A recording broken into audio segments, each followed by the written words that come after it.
What if I told you that the color blue is not blue? I mean, we see the color, we were told it was blue, and so when you see blue and I see blue, we both agree. That color is blue. But is it?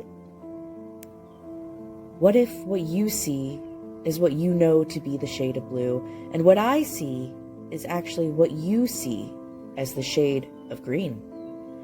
But we were both taught that this color, the one that is actually different for us both, is blue.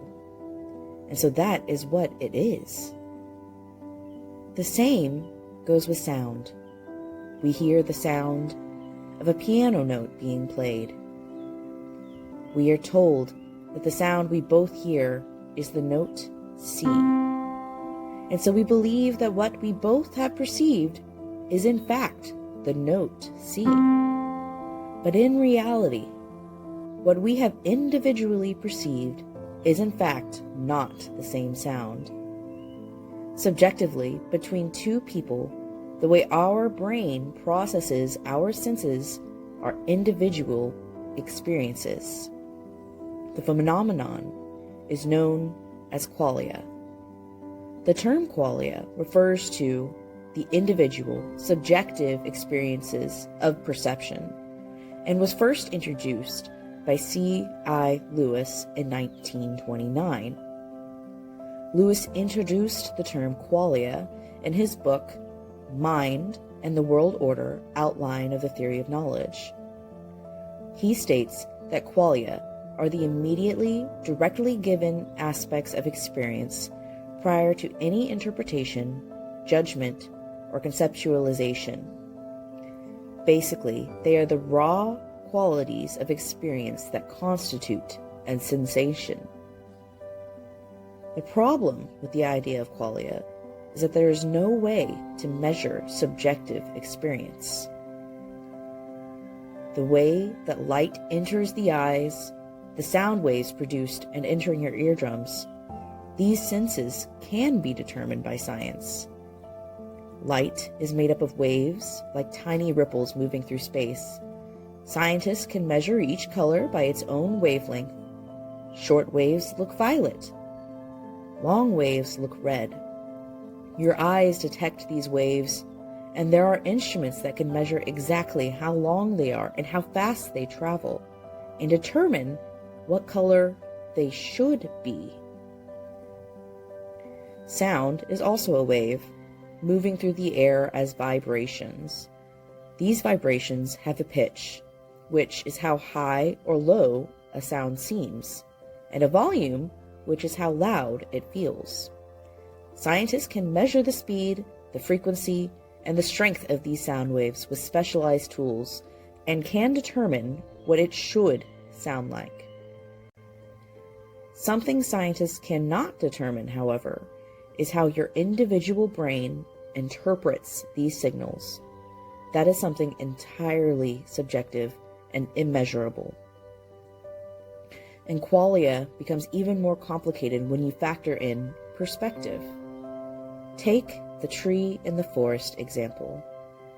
This is the age-old analogy that asks the question, if a tree falls in a forest and no one is around to hear it, does it make a sound?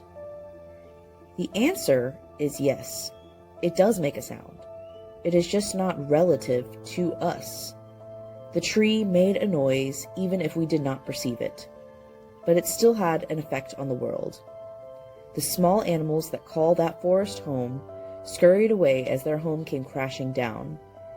The impact of the snagging branches sent vibrations through spider webs, alerting their hosts that perhaps what they felt would be the sound of a dinner bell, and not their home tearing in two by the falling limbs.